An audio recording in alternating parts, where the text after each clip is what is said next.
Hola, muy buenas noches, amigos de Cerebro Político TV. Pues estamos aquí transmitiendo este día miércoles 22, en punto de las 8 de la noche, un programa especial aquí con un gran amigo, con el doctor Enrique Villarreal, quien es también integrante de un colectivo donde hemos participado desde hace muchos años que se denomina Sentimientos de la Nación. Antes, una asociación política nacional, pero que ahora nos convertimos en un colectivo toda vez que esa asociación política nacional pues quedó disuelta legalmente toda vez que en su momento sirvió su registro para darle vida al Partido Socialdemócrata. Ahí nos tuvo el gusto de conocer a Enrique Villarreal en el Partido Socialdemócrata y pues desde aquellos años del 2006 más o menos, estimado Enrique, el gusto y el placer para mí de haberte conocido, ya 18 años, batallas muy significativas, tanto al interior del partido como al exterior, y con una filosofía fundada en todo lo que es esta vertiente socialdemócrata, de la cual creo que coincidimos ambos que es la mejor ideología para la prosperidad de los pueblos. Así lo han demostrado en los países nórdicos y en este caso nosotros defensores de esta forma de observar la política y de aplicarla. Estimado Enrique, muy buenas noches. Buenas noches, Mauricio. Muchas gracias por la invitación y pues aquí en tu gustado programa de análisis político, que vamos a comentar temas muy interesantes para todos, para tu auditorio, de gran trascendencia para el país. Sí, para quien tengan un poquito de más referencia, el doctor Enrique Villarreal es un prestigiado académico que ya tiene también muchos años dando clases ahí en la, 40 años. 40 años en la UNAM, en la Facultad de Ciencias Políticas, ¿no, estimado Enrique? Sí, exactamente. Autor de varios libros. ¿Cuántos tienes en tu haber? 10 libros. 10 libros y un buen de artículos que han sido publicados en diferentes medios de comunicación, ¿no? Exacto. Oye, estimado Enrique, yéndonos más a tu vertiente de participación política y con este antecedente de haber estado en el Partido Socialdemócrata, quisiera que la revisión que hiciéramos acerca del proceso electoral estuviera fundado en aquello que pues te correspondió a ti en gran medida cuando eras secretario precisamente de ideología del partido, de darle una orientación a toda la parte programática de nuestro extinto partido, el Partido Socialdemócrata, y que desde el punto de vista teórico, esto que todos los partidos tienen, que es desde su plan de acción, su parte ideológica, filosófica, sus estatutos, pues todos los partidos, de alguna otra manera, lo que está en letra muerta, si lo llevaran a cabo, el país sería distinto, ¿no? Pero esta parte que a ti te tocó en el Partido Socialdemócrata, con todos estos documentos que pasaron por tus manos en cuanto a la coordinación, la elaboración y la ejecución, ya incluso en alguna parte de lo que nos correspondió. ¿Cómo ves desde ese análisis lo que ha venido sucediendo con este México, cuando menos los últimos 3 sexenios? Bueno, en algunos aspectos pues se ha avanzado, ¿no? Sobre todo en la agenda feminista, en algunos aspectos de los derechos sociales. Sí se ha avanzado en algunos aspectos de la agenda que planteábamos desde entonces, ¿no? Pensemos el derecho a decidir de las mujeres, que ha avanzado en todo el país, en la paridad de género, en las candidaturas. O sea, sí se ha avanzado en algunos aspectos. Sin embargo, en otros aspectos ha habido un retroceso y sobre todo cuestiones de base, ¿no? Cuestiones que son los cimientos de una democracia. Cuando hicimos el partido, pues ya dábamos por hecho las libertades civiles, las libertades políticas, el respeto al sufragio efectivo, ¿no? El respeto al voto. Todo eso ya se daba por hecho, ¿no? Partíamos como de un piso. Sin embargo, ya en el actual sexenio ha habido una regresión autoritaria de haber hecho del país un país de un solo hombre, política del hombre fuerte, donde el gobierno busca ser juez y parte en los procesos electorales, en la interpretación de la Constitución. O sea, cuestiones que cuando hicimos el partido jamás se iban a discutir porque parecía inimaginable eso. Sin embargo, pues llegó la noche de los tiempos a México y ahora pues está en juego justamente aspectos que es como retroceder a las etapas de la apertura política, de la transición democrática, retroceder más de 20 años, quizás a la etapa del 88, cuando se hablaba de la elección de Estado, ¿no? ¿Te acuerdas de esos temas, ¿no? De que hubo una elección de Estado y otra vez estamos regresando a ese tema de la elección de Estado. O sea, en muchos sentidos vamos para atrás en la cuestión de la cuestión política, ¿no? O sea, eso es realmente grave. Fíjate que cuando estamos haciendo este análisis histórico, sociopolítico, yo recuerdo que en aquel entonces, por tu conducto, incluso estuvimos teniendo coordinación con el otro partido de izquierda, que era el extinto PRD, en donde incluso hicimos documentos conjuntos, que fue una plataforma precisamente para el 2009. Un trabajo muy interesante porque, de alguna otra manera, junto con el PRD, una fracción del propio PRI, que se decía socialdemócrata, y hablo del PRD, donde todavía estaban todos los de Morena, que actualmente están incluso en el poder, pues esta visión estaba un poco más impregnada a toda esta visión de libertades, de justicia social, y que pues no había discusión. Fue muy fácil de alguna otra manera construir esa plataforma conjunta, precisamente porque había como que un pensamiento hacia dónde se quería llevar al país. Enrique, tú que viviste de cerca esto, ¿cuál es tu punto de vista? Porque pareciera ser que dentro de este retroceso que señalas, estos cuadros más avejentados, priistas, como el caso del propio presidente, pues llevaron a toda esta corriente de pensamiento más progresista a irse a esta parte más extrema de ¿qué sería? Un nacionalismo rancio, si le quisiéramos llamar de alguna manera, o como dijo hoy Beatriz Paredes, a un error histórico, ¿no? Que así le llamó a López Obrador. Todavía en la época del Partido Socialdemócrata y del PRD de entonces, pues no se había llegado a una polarización tan extrema, a pesar de que pues el PRD hizo referencia al fraude electoral del 2006, dividió al partido, ¿no? Porque finalmente la vertiente socialdemócrata es de centroizquierda, ¿no? En general, o sea, somos partidos reformistas que buscan cambios graduales, institucionales, pero progresistas, no cambios que sean retrocesos, ¿no? Sino se buscan cambios progresistas por la vía institucional. Entonces, pues hubo confluencia con esos sectores y nuevamente, pues el PRD, que se salieron todos los populistas, digamos, los mesianos, y se quedaron los socialdemócratas, ¿no?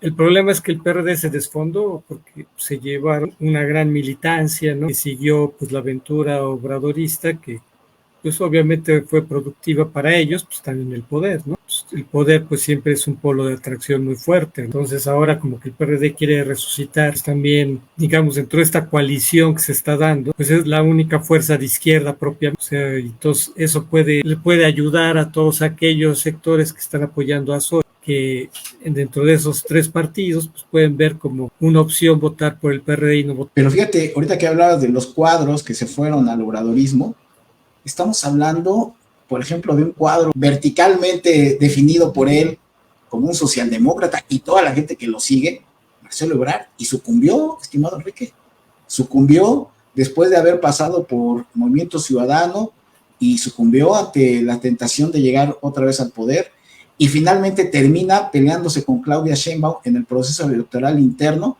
y ahora se dobló, se sometió. Y ahí lo tienes ahora ya de asesor de una jefa de gobierno, cuando él fue el alcalde mejor evaluado cuando le tocó su gestión. Qué tristeza, ¿no? Lo que pasa, pues Morena es un movimiento caudillista, ¿no? No es o sea, por mucha ideología que haya, todo se ideologiza y todos los que no son de Morena son de derecha, ¿no? Conservadores. Más allá de esa ideologización aparente, a final de cuentas lo que impera es el caudillismo, ¿no? Entonces, pues todos se pliegan al caudillo mayor, ¿no? Y eso es lo más relevante, ¿no? Entonces, ya no importa tanto si Ebrard era muy socialdemócrata o no, porque a final de cuentas se pliega. Ahora, con esta pequeña introducción, estimado Enrique, ¿cómo ves este proceso que estaba a punto de finalizar este 2024? ¿Cómo lo ves tanto desde tu posición política como ciudadano y que has ejercido también esta función y también desde la academia? ¿Cuál es la lectura que le das a lo que sucedió, obviamente, en el 2018, este sexenio y lo que viene por acontecer en el 2020? Bueno, pues son muchas cosas, ¿no? Pero diremos que justamente el gran tema es la elección de Estado, que tanto va a funcionar, ¿no? Digamos, yo no sé, tanto el oficialismo ha aceitado su maquinaria para tratar de imponer una elección de Estado que tiene como peculiaridad la violencia inusitada que vive el país, que naturalmente pues le favorece al oficialismo la violencia, ¿no? Porque la violencia genera un escenario de terror, de miedo, y eso puede inhibir mucho el voto. Que a final de cuentas el gran antídoto a la elección de Estado es el voto. Si la ciudadanía sale en masa, dada la tendencia, digamos, que se da desde el 2021, que es una tendencia negativa al oficialismo, ya desde el 2021 perdió. Y Claudia Sheinbaum, pues no es López Obrador, ¿no? O sea, no va a jalar igual que López Obrador, ¿no? Entonces, si más allá de las encuestas y las redes sociales, tú ves el clima social que existe, y ese clima social, pues es contrario al gobierno, ¿no? O sea, definitivo, ¿no? Tú ves todos los días la violencia, todos los problemas sociales que existen, terribles, ¿no? Entonces, aquí la clave es que todos aquellos que están descontentos salgan a votar. Y si se supera los 60, el 65%, va a ganar. Fíjate que eso que estás comentando es muy relevante porque en el 2021, más allá de las cuentas alegres de quién ganó gubernaturas y esto, el voto evaluado, tienes razón. Finalmente, la oposición logró una gran votación y que ahora en el 2024 debería de significar algo similar, si es que, como bien comentas, viene precedido de la voluntad de la gente a salir a votar. Esta circunstancia, estimado Enrique, ¿por qué no lo ha podido posicionar nuevamente la oposición? Olvidémonos de los cuadros nefastos, ¿no? Que estamos hablando de los dirigentes de los partidos, sino de cuadros a lo mejor más aceptados por la propia ciudadanía, en donde se perciba un ambiente de que en realidad la gente que está en contra del gobierno quiera salir. Esa es una primera parte de la pregunta, y la segunda, que va ligada, es cómo se va a poder hacer que en aquellos lugares donde el narcotráfico tuvo una influencia directa en la votación, principalmente en la zona del Pacífico, tanto en 2018 como en 2021, puede ejercer su voto de manera libre la ciudadanía, porque todo indica que nuevamente este poder fáctico va a ir con Morena para mantener el status quo. Claro, claro. Sí, no, indudable, hay un pacto, hay un pacto electoral, ¿no? E indudablemente en muchas partes del país, pues ese narcopacto electoral puede traducirse en votos a favor de Morena o abstencionismo, ¿no? Simplemente gente no va a querer salir a votar o se le complica salir a votar. Sin embargo, en las capitales, en las grandes ciudades, donde ahí va a ser efectivo el voto de castigo, ahí el narcotráfico pierde eficacia, ¿no? O sea, el narco opera muy bien en los pueblos, en el campo, ¿no? En ciudades pequeñas, pueblitos. O sea, ahí el narco sí funciona bien, ¿no? Lugares donde hay un gran control. Pero en las capitales y grandes ciudades ya no opera tanto, ¿no? O sea, ahí pierde eficacia el control del narco. Y pues las ciudades las ha ido ganando la oposición, ¿no? Ahí que es a final de cuentas el México moderno, ¿no? El México consciente, el México aspiracionista, ¿no? El México que no se conforma con las migajas que el gobierno le tira. Entonces, ese es el México que puede y ahí es donde puede darse la sorpresa y ganar la oposición. ¿Será suficiente que en las grandes ciudades haya a lo mejor un 60-65% de votación y que pues por ahí la oposición pueda ganar a lo mejor con un margen minoritario? Porque la compensación, a mí lo que creo que le debe de preocupar a la oposición es que hay mucha parte rural y hay mucha parte donde hay control del narco, ¿no? Y entonces, ¿cómo equilibra? Porque tendría que ser una gran votación masiva y pues con un porcentaje altísimo a favor de la oposición. ¿Tú crees que este fenómeno se puede dar? Pues mira, hay estados clave donde por número de distritos, si los gana la oposición, pues puede ser, entonces va a depender si en esos estados clave se da esa votación masiva. Entonces habría que ver cómo es que se va a dar esa votación masiva, ¿no? Primero, ¿qué va a pasar con los abstencionistas, ¿no? Los que están desencantados. Pues la política se ha vuelto un estercolero, entonces, pues para mucha gente todos son iguales, todos son lo mismo, todos son corruptos, ahora sí que nos mandan al diablo a todos y no votan. Ese es un primer punto, ¿no? Cómo convencer a un sector abstencionista que el hecho de no votar contribuye a que la situación empeore. Luego está el voto oculto, ¿no? Que todos aquellos que no han manifestado realmente por quién van, sí saben por quién van a votar, pero no lo han manifestado. Luego está el voto útil, aquellos que se den cuenta que votar por la tercera fuerza es tirar el voto, ¿no? Entonces va a depender de estos tres variables para que la oposición pueda triunfar, ¿no? Por otro lado, efectivamente tienes razón cuando dices que hay todos aquellos sectores donde el narco influye. Por ejemplo, un escenario podría ser que la presidencia la gane la oposición, pero que en el Congreso no se tenga la mayoría, justamente porque en la suma de los distritos, no creo que haya ningún partido que tenga la mayoría, pero sí puede haber una minoría mayor. Entonces ahí es donde puede Morena ser esa minoría mayor. Okay. Ahora, esta parte que es un escenario real, yo lo que he apreciado es que más allá de las propuestas, los tres de como que es una fantochería todo el proceso de las campañas, estimado. Y más bien es un desperdicio de mucho dinero, de mucho tiempo, y que yo creo que sí valdría la pena en algún momento hacer una reforma electoral para que se acorten los procesos de campaña, que al final del día el desgaste de tener años de campaña, porque fue irresponsable el presidente López Obrador, que ha violentado la ley cuantas veces sea necesario para tratar de mantener el poder, y con esta simulación que hicieron en las precampañas, tanto de Morena, un poco menos de la oposición, pero también incurrieron en la falta. Pues ni nadie respeta las leyes, pues ¿para qué las tienes, no? Para las normas, ¿para qué las tienes? ¿Tú crees que valdría la pena hacer una reforma? Porque lo que está sucediendo ya no es un tema en donde pudieras decir la parte ideológica se traduce en políticas públicas y nos ofrece una vertiente de decir, yo como ciudadano tengo estas dos opciones, ¿no? Basta con que se paren a lo mejor en dos debates y que hagan planteamientos generales, ya ni siquiera específicos, generales, para que la ciudadanía pueda decir, voy por este, voy por el otro. ¿Tú cómo ves esto que ha sucedido de esta fantochería de las campañas? Pues mira, todo abona para que la gente odie todo eso. Cuando ponen, ya ves que han saturado de spots en televisión, ¿no? En redes sociales. Es lo que hace la gente, le cambia, ¿no? Le baja el volumen.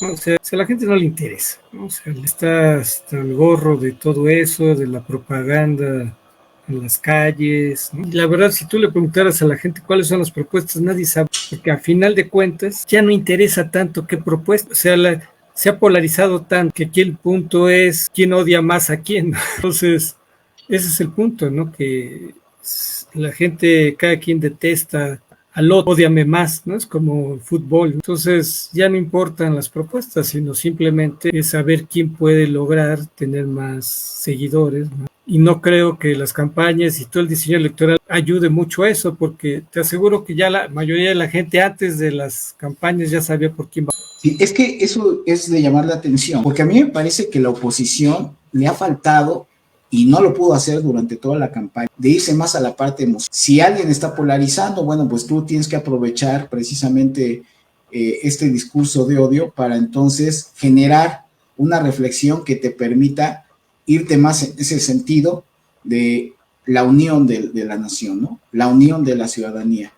Eso creo que no pudo hacerlo Xóchitl Gálvez ni la propia oposición, que sería el contrapeso.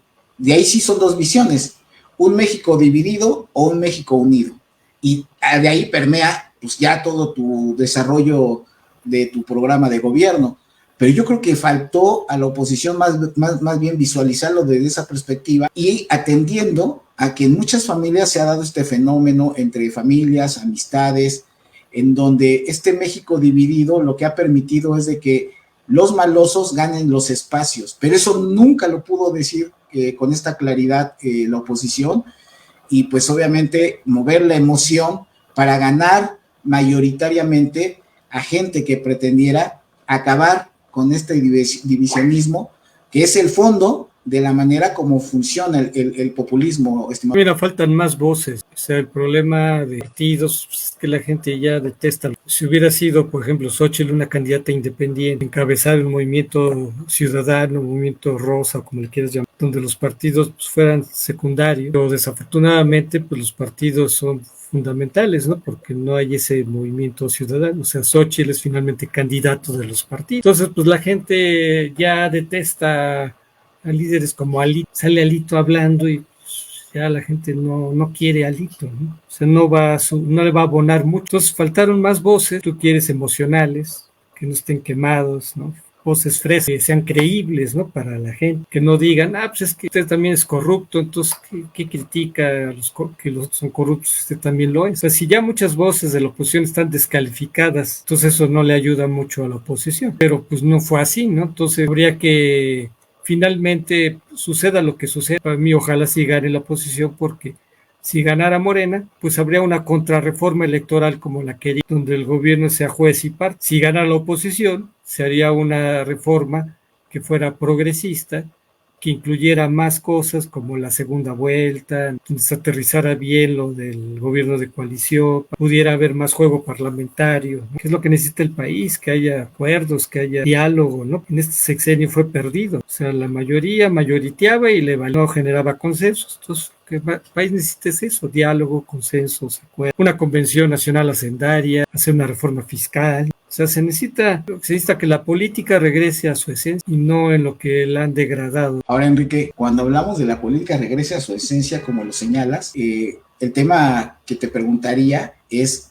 ¿alguna vez existió? ¿Existió en beneficio del país? Porque tú fuiste uno de los principales voces que habló del Estado botín. Esa es la realidad. O sea, en una parte el obradorismo tiene razón. Dentro del análisis y el diagnóstico existía todos estos personajes que son los mismos que ahora están en Morena, muchos de ellos, que veían a la nación como un botín. Eso es real, pero creo que no se atacó de la manera como debió de haber sido.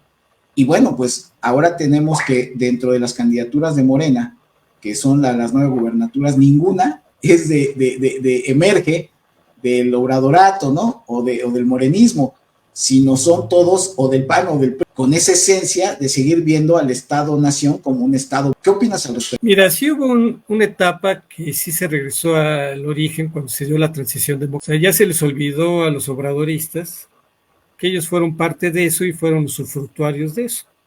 O sea, cuando PAN, PRI, PRD impulsaron las reformas del 96, que hicieron del INE, del IFE antes un organismo ciudadano, y las elecciones del 97 que le dieron mayoría a la oposición. Toda esa etapa fue resultado justamente del diálogo, de los acuerdos, ¿no? De que el país pues se estaba encaminando a una democracia, ¿no? Las elecciones del 2000 ya no fueron impugnadas. Entonces, todo eso fue un gran avance, ¿no? Lo que pasa, bueno, luego ya el 2006 como que marcó un parteaguas, ¿no?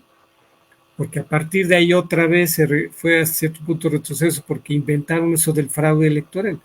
Es un invento porque no es posible que donde se ganó no hubo fraude, ¿no? O sea, donde el PRD ganó y la izquierda ganó el 30% de los votos, ahí no hubo fraude.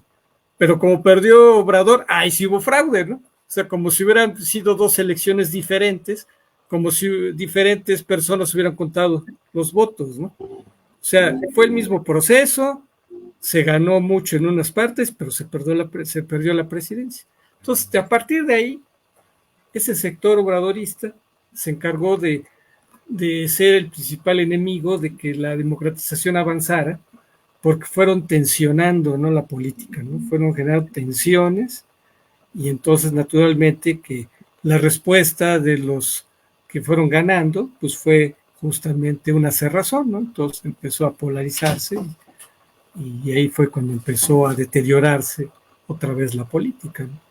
Entonces fueron como 10 años muy buenos, pero después ya hubo un retroceso hasta llegar a la etapa actual, ¿no? Pero fíjate, dentro de este proceso, cuando hablamos de que se ejerza la política como un mecanismo para construir acuerdos en beneficio del país, si tú le planteas esto al obradorato, cuando, pues con justa razón, pueden en ese momento descalificar el Pacto por México, en donde esta corriente socialdemócrata dentro del PRD, concretamente los chuchos, para no generalizar, sino específicamente los chuchos, pues hacen acuerdos donde se ven beneficiados ellos. No se ve beneficiado ni el país, ni las circunstancias que pudiera desde la izquierda marcar un derrotero diferente. Obviamente vinieron aparejadas este Pacto por México por todas las reformas.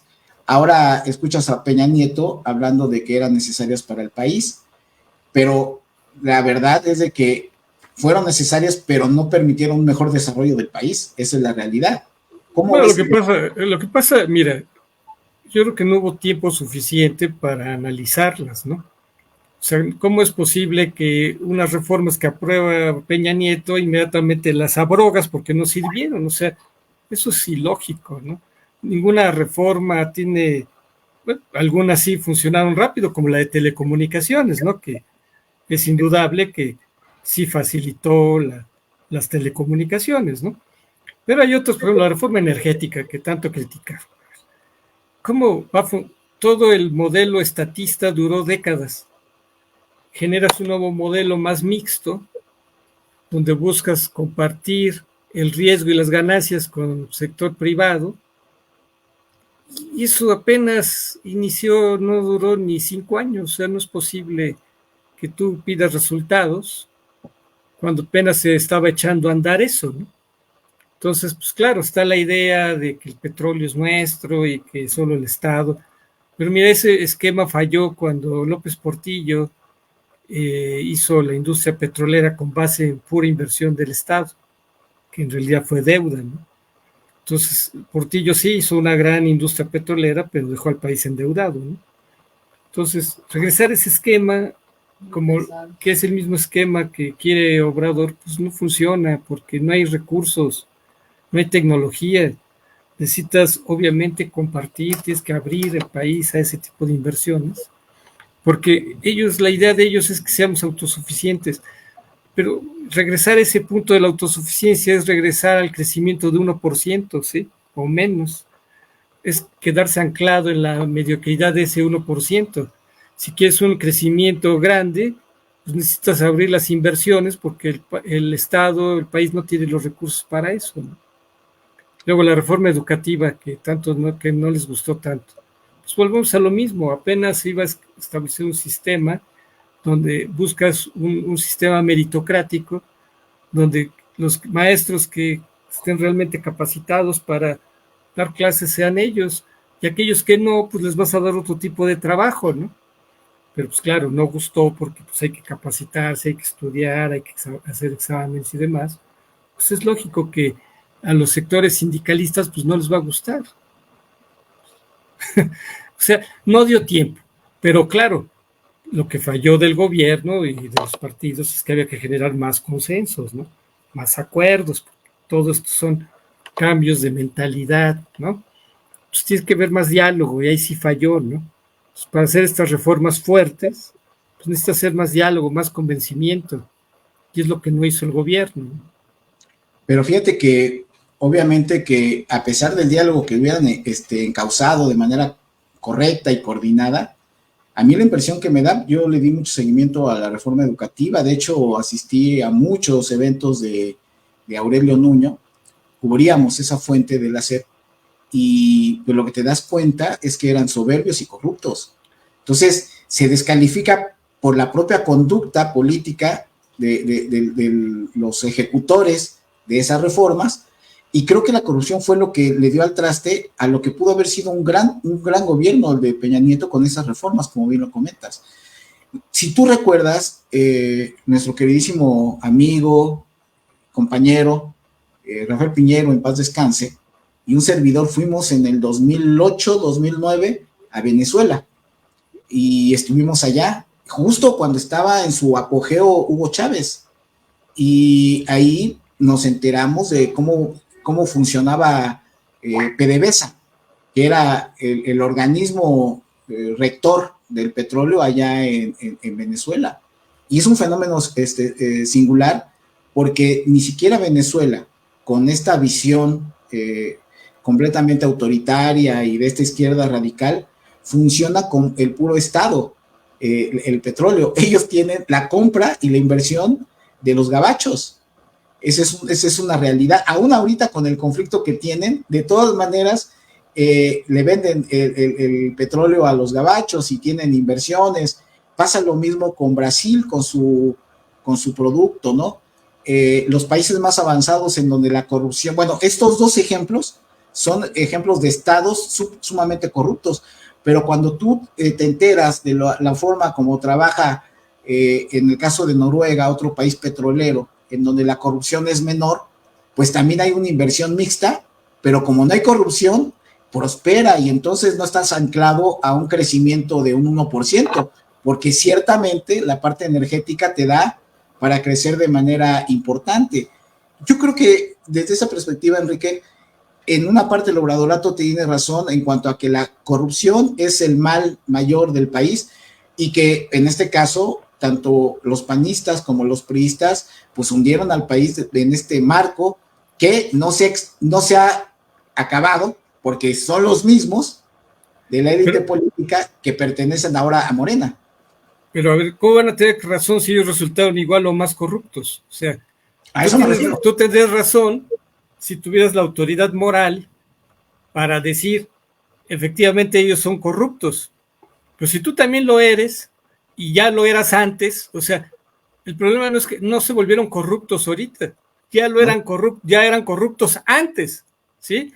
Ya eran corruptos antes, pero bueno, pues claro, comparado primero con otros corruptos, pues parecían chiquitos, ¿no? Entonces, sí, porque los otros ejercían el poder del gobierno y los robos eran mayores. Claro.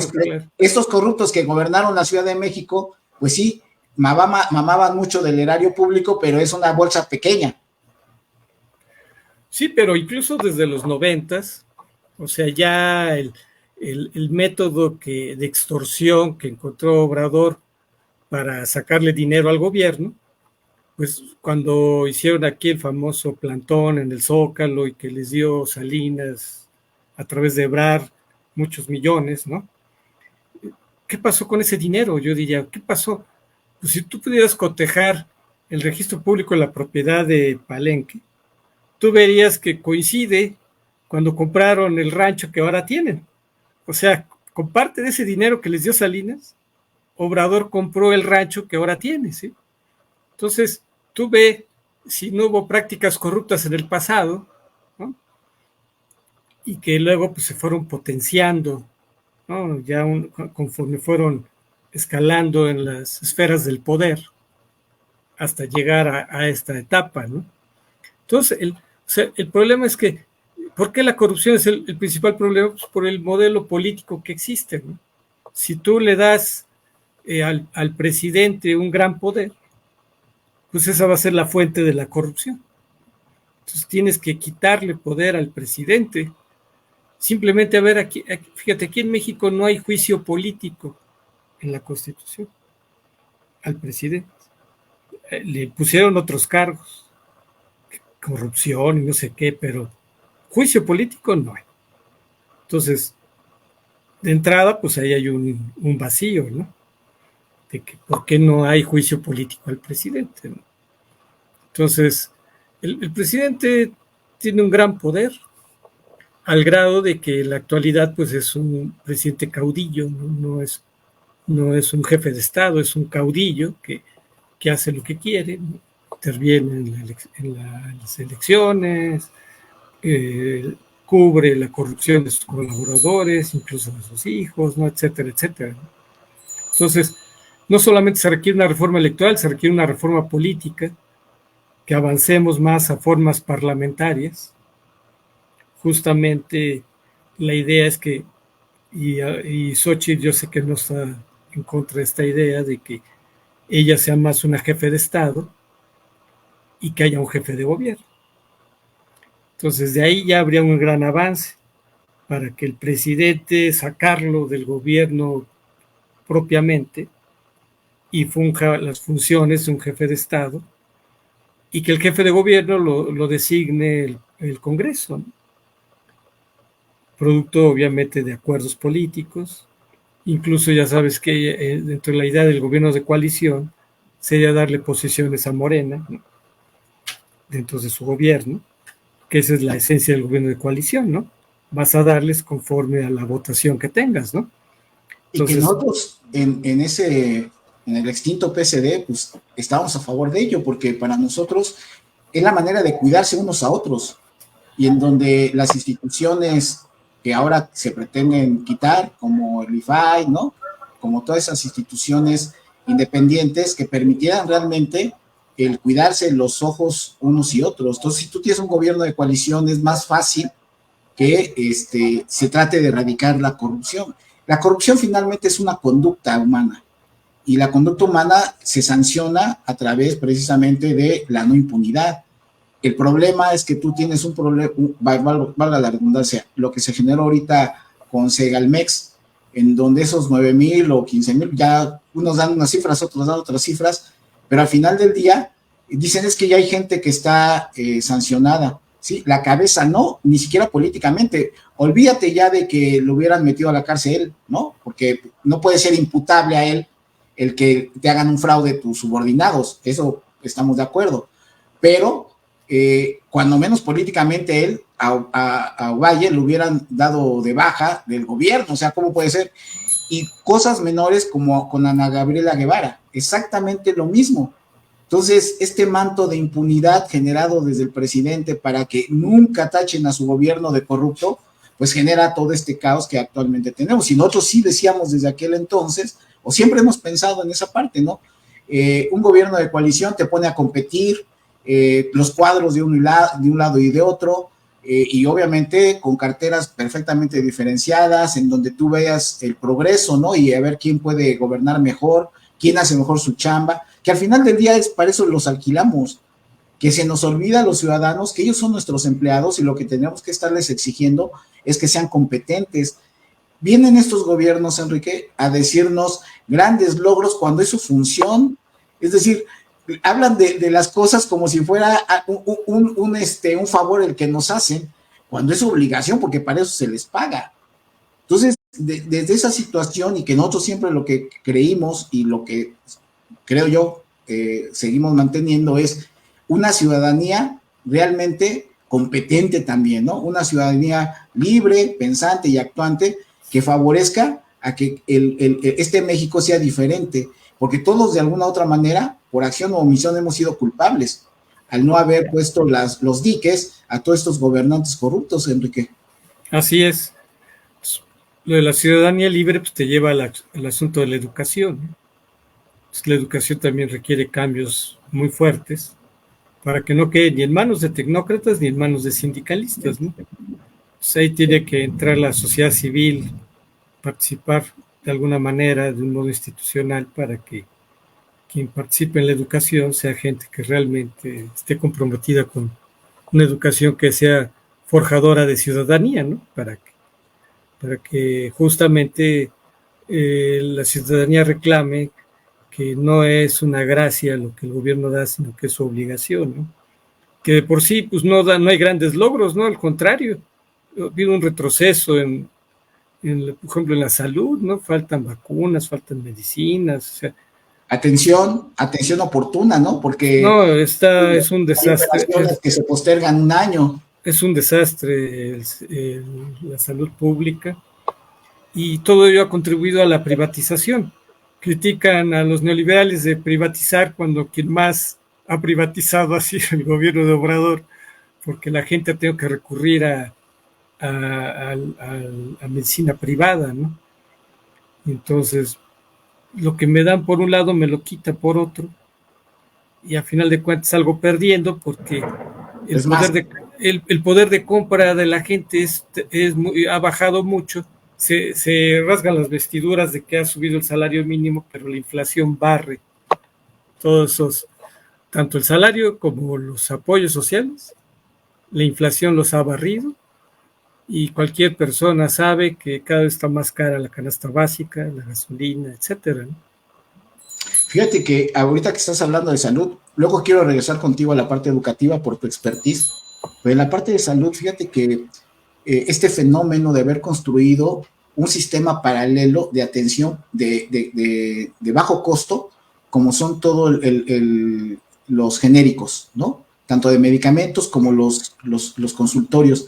Fíjate que esta visión que tuvo González Torres es impresionante, porque cuando a él se le prende el pinche foco, nunca pensó el emporio que iba a crear, no solamente en México, sino en muchas partes de Latinoamérica, a través de este esquema, Enrique.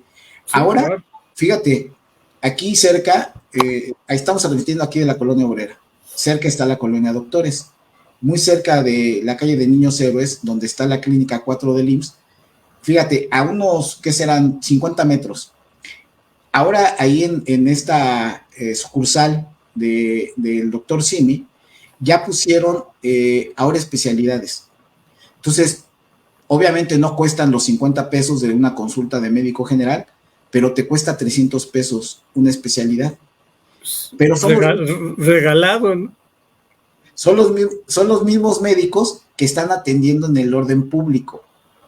Cuando menos yo he conocido a dos que dentro del propio contacto que tienes con ellos, pues sale la información, no, pues yo trabajo en la raza, ¿no? Y viene y dan consulta aquí. Entonces, y uno de ellos que me encontré es cubano, por ejemplo, ¿no? Entonces, estamos hablando de que estas consultas, dices, bueno, de bajo costo, pero bueno, hay gente que no tiene los 300 pesos ni siquiera para pagar esa consulta, Enrique. O sea, pues sí, hay gente que sí, pero hay gente que no. Y entonces este choro que ha venido, fíjate, ahora dice que para septiembre ahora sí va a estar el modelo de Dinamarca, ¿no? Esto que ha venido postergando él y que esto que estás hablando pasa exactamente igual con los medicamentos. Sigue habiendo desabasto, quienes vamos al orden público, hay medicamentos que te dicen que no están, llamas a la farmacia, a la superfarmacia, y pues nunca llega tu medicamento, ¿no? Entonces, son cosas reales, pero te pregunto, porque todo tiene que ver con la evaluación del gobierno, y que estamos de acuerdo que en el 21, a pesar de tener una valoración alta el presidente y su gobierno, de todas maneras, la oposición le quitó muchísimos votos porque la gente decidió no votar por ellos. Actualmente sigue pasando el mismo fenómeno, una percepción alta de su gobierno, pero esta situación de valoración no es para que ya se hubiera podido mostrar en su baja de percepción de buen gobierno y ya pudiera estar en la percepción de que en realidad va a perder el gobierno de López Obrador el proceso electoral. ¿Cómo explicas que la ciudadanía que se les murieron en la pandemia con todas estas carencias en salud no está avanzando en una ruta diferente? Pues mira, yo pongo en duda eso de esas encuestas donde le dan una gran valoración al gobierno. O sea, la verdad, yo pienso que muchas de esas encuestas están cuchareadas, ¿no? Porque es parte de la elección de Estado, o sea, crear esa imagen de que ya está la elección decidida, ¿no? Que es un trámite, ¿no? O sea, justamente para desanimar a la gente, ¿no? Entonces, yo dudo mucho, realmente, de esas encuestas, porque justamente el clima social es lo contrario, o sea, el clima social es de que las cosas están mal, ¿no? O sea, que están mal porque es algo que la gente sufre todos los días. O sea, va a las clínicas y no le dan cita, no hay medicinas, las escuelas están en pésimas condiciones, ¿no? Ya no deja la cuestión del agua, o sea, no hay mobiliario, no hay... O sea, las escuelas están en condiciones terribles, ¿no? No hay vivienda, el poder de compra se ha deteriorado, o sea, lo que es la vida práctica, concreta, es todo lo contrario a lo que parece en las encuestas, ¿no? O sea, cuando contrastas justamente eso, te das una idea de que las encuestas no reflejan lo que es realmente la realidad. Entonces, yo dudo que la percepción mayoritaria, así como lo establecen las encuestas, sea favorable al gobierno, ¿no? Para nada, ¿no? Entonces, de ahí ya, ahora, ¿cómo traducir justamente esta percepción negativa en votos a favor de la oposición? Ese es otro asunto diferente, ¿no? Pero por lo pronto no creo que sea la mayoría la que hable favorablemente del gobierno, ¿no?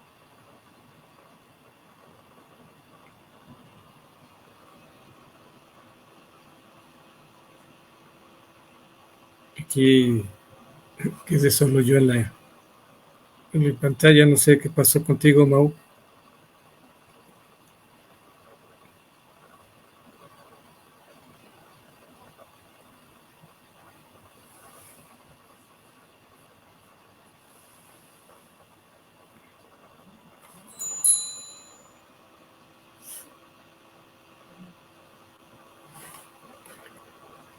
Sí, parece que hay problemas técnicos, pero bueno, podemos seguir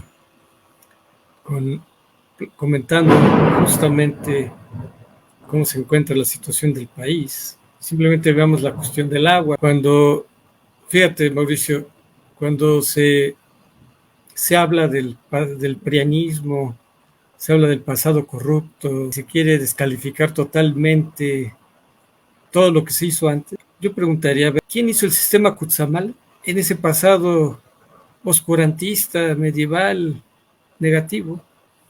Se hicieron obras que responden a una política realmente de Estado, como es el sistema Cutzamala, que gracias a esa política todavía tenemos agua.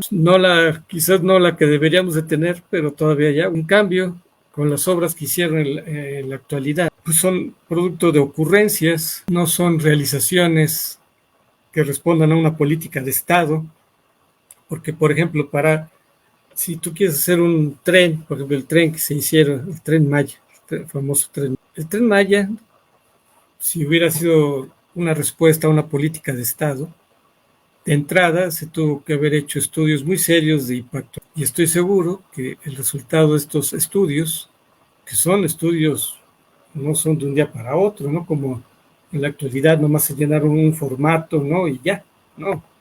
Hacer un estudio de impacto ambiental es un estudio complejo, ¿no? Los que hacen el estudio se tienen que vestir como astronautas, no como los trajes para el COVID. Son estudios complejos que naturalmente son resultado de varios años, y estoy seguro que el Tren Maya hubiera quedado muy acotado en algunas partes, ¿no? Donde las condiciones socioambientales lo hubieran permitido. Jamás se hubiera hecho una destrucción ambiental como la que se hizo, sobre todo en Chiapas, donde se comprometió el ecosistema de una manera muy grave, ¿no?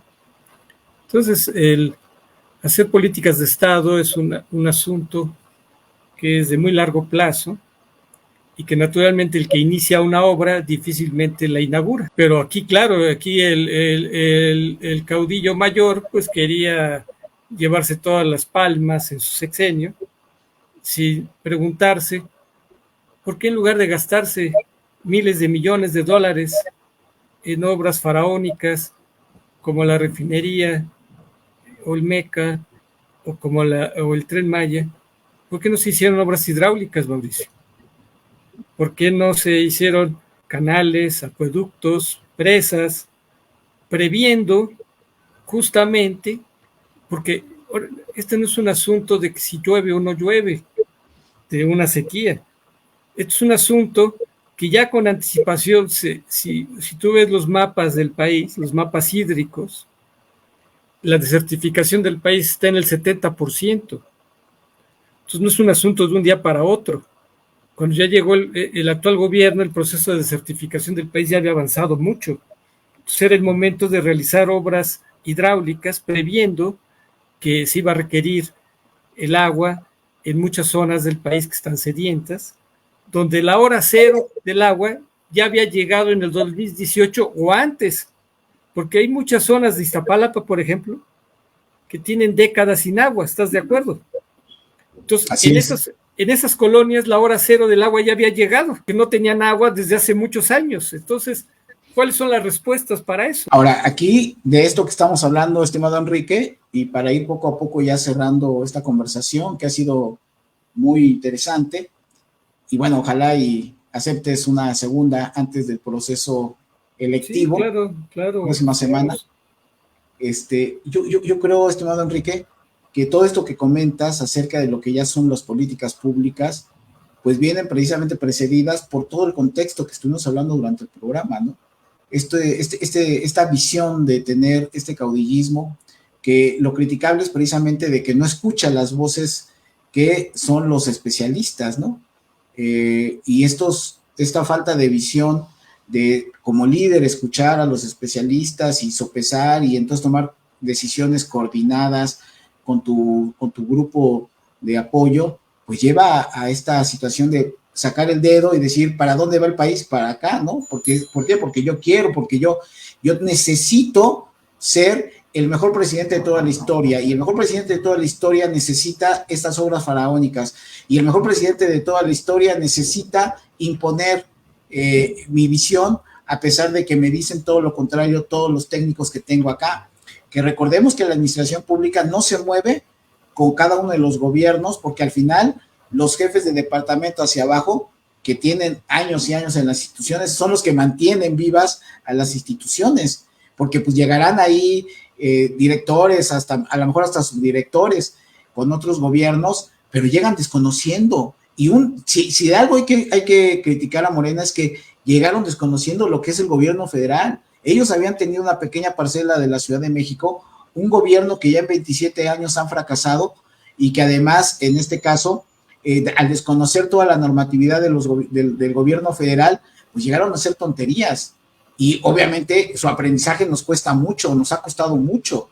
Entonces, esa es la realidad. Y quería regresar un poco al tema educativo, estimado Enrique, por tu expertise. A ver, Álvarez Maínez decidió hacer su campaña en las universidades. Y bueno, tendrá su impacto o no.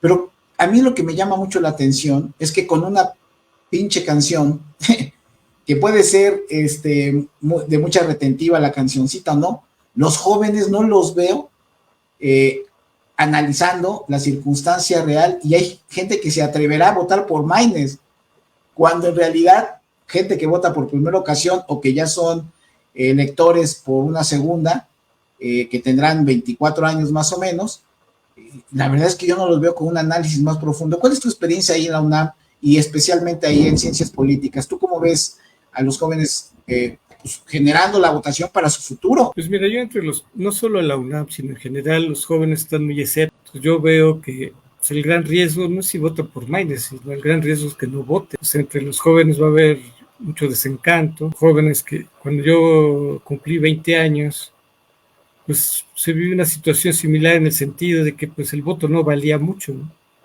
Ya estaba arreglada la elección, ¿no?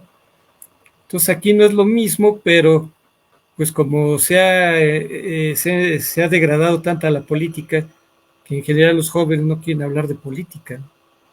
O sea, hay un gran desencanto y para mí es el gran riesgo de que se vuelvan abstencionistas. No creo que Maínez vaya a jalar así muchos votos. Yo creo que él lo único que buscan es mantener el registro, ¿no? Y hasta ahí, ¿no? Yo creo que es lo que van a lograr, ¿no? En el mejor de los casos, ¿no? Porque a final de cuentas, fíjate, no es, Maínez podrá conseguir 5% o 7%, lo que tú quieras, pero es la votación por el Congreso, es lo que le daría el registro al partido, y ahí sí está difícil, ¿eh? Sí veo difícil para el Movimiento Ciudadano mantener el registro por la polarización, ¿no? Porque la polarización misma va a jalar dos polos y el otro, quién sabe, ¿eh? Cambió la regla electoral, porque antes era en cualquiera de las tres votaciones que podías mantener el registro, en la presidencial, en la de diputados o en la de senadores. ¿Cambió? Que yo sepa, ¿no? Que yo sepa es la votación por el Congreso, pero... No, era en cualquiera de las tres y conseguías, en este caso, el 3%, que eso sí se modificó, del 2 pasó al 3%, pero bueno, de todas maneras, lo importante es que este panorama de los jóvenes, pues sí, es de llamar la atención, llevar una canción incluso a las discotecas, incluso con toda una dinámica ahí corporal, ¿no? Pues sí, me genera a mí una circunstancia de reflexión de que pues los chavos no están entendiendo lo que está pasando en el país, ¿no? Y pues obviamente esto que ahorita es un derrotero que vale la pena señalar para finalizar este programa, estimado Enrique, en donde está, pues no nuestro futuro de una manera u otra ya está construido, Enrique. Nosotros ya de una generación de 50 en adelante, pues ya nuestras vidas finalmente están en el ocaso. El problema es para los que tienen ahorita entre 18 y 35 años, que es lo que va a construir el siguiente sexenio. Pues y mira, lo que esto es que no está construyendo de manera correcta el país. Pues mira, todos estamos en el mismo barco, niños, jóvenes, maduros o viejos. O sea, finalmente somos el mismo barco. Si gana el oficialismo, pues entonces se comprometen pues, el futuro del país desde el nivel más básico, como es el futuro hídrico, ¿no? Porque no veo mucho interés de Claudia Sheinbaum por generar obras que puedan lograr que México supere su crisis hídrica, porque todo su presupuesto ya va a estar etiquetado, ¿no? Ya por órdenes superiores, ¿no? En ese maximato que va a imperar, pues ya está comprometido el presupuesto para seguir subsidiando el Tren Maya, para seguir subsidiando la refinería de Dos Bocas, para seguir subsidiando el AIFA. O sea, no va a haber dinero para poder hacer obras que realmente requiera el país, ¿no? Entonces, si nos quedamos sin agua, nos quedamos parejos, ¿eh? O sea, ahí no importa si eres grande, chico o mediano, ¿no? Entonces, todos estamos en un barco, el barco puede zozobrar y puede hundirse, y eso es lo que tendría que entender los jóvenes, ¿no? De que votar por Sheinbaum es votar por la continuidad, por un proyecto que lleva al país al hundimiento, ¿no?